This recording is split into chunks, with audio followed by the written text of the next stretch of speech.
One of the big surprises of E3 was Days Gone. The game, set to release exclusively on PS4, finds drifter and bounty hunter Deacon St. John doing his best to carve out a life in the high desert of the Pacific Northwest, amidst a world overrun with hordes of zombie-like freakers. But what's the history of Bend Studio, the devs behind the game? And what have they got to do with a small studio named Eidetic, and one of the worst games ever made?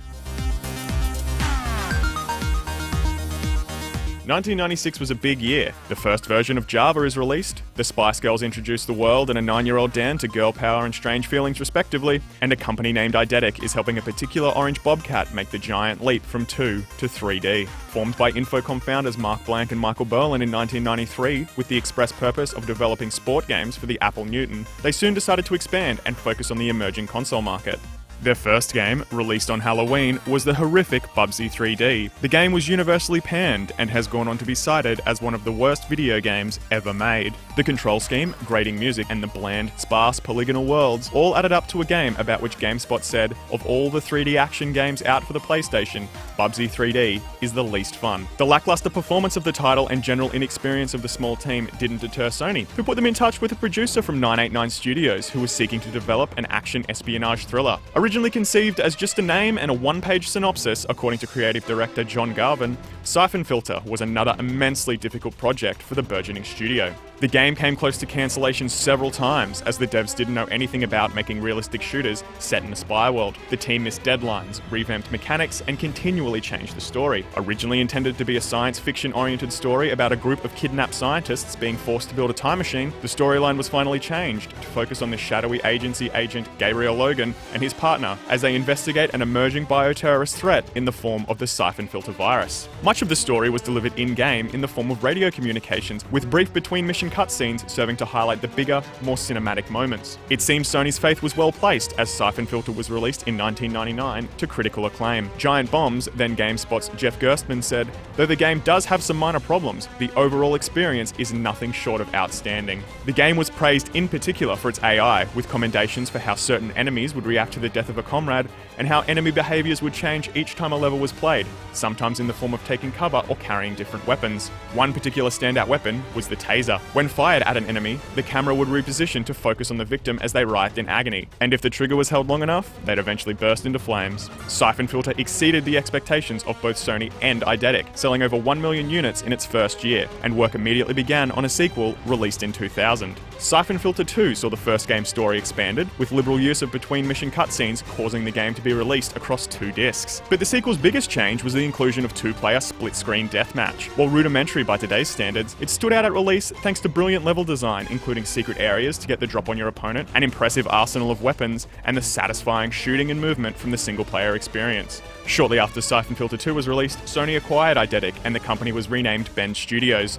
The newly renamed studio then set about releasing another 4 Siphon Filter games: Siphon Filter 3 for PS1, Siphon Filter The Omega Strain for PS2, and Siphon Filter Dark Mirror and Logan Shadow for the PSP and PS2.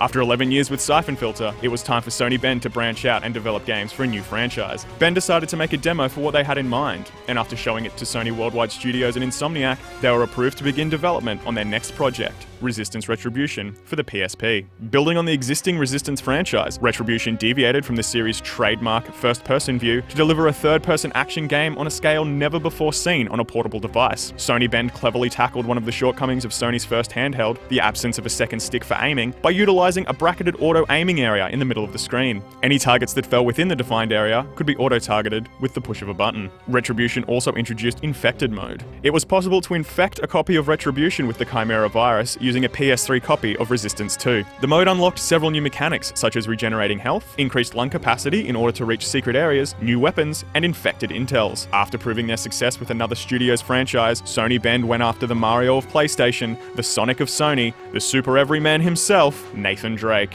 Bend went through several versions for their Uncharted game for the then unannounced PlayStation Vita. One idea would have seen players begin as a college-age Drake, grifting his fellow students on campus, and another, in a huge departure for the franchise, was going to go open world. Players would have been able to move freely between their base camp, where they could interact with supporting characters like Elena and Sully, and various ruin sites to battle mercenaries and local drug-running thugs for ancient artifacts. Finally, they settled on a prequel to Uncharted Drake's Fortune, titled Uncharted Golden Abyss, wherein Nate is hired by his old friend, Jason Dante, to uncover secrets and treasures in the Central American jungle. Utilizing some of the Vita's unique functionality, players were able to take charcoal rubbings using the front touchscreen, uncover hidden messages by holding their system up to a bright light, and aim weapons and the in-game SLR camera using the Vita's gyro. The game launched alongside the Vita in 2011 and went on to sell 1.7 million copies worldwide. It proved that AAA game experiences, usually associated with home consoles, were capable on a portable system.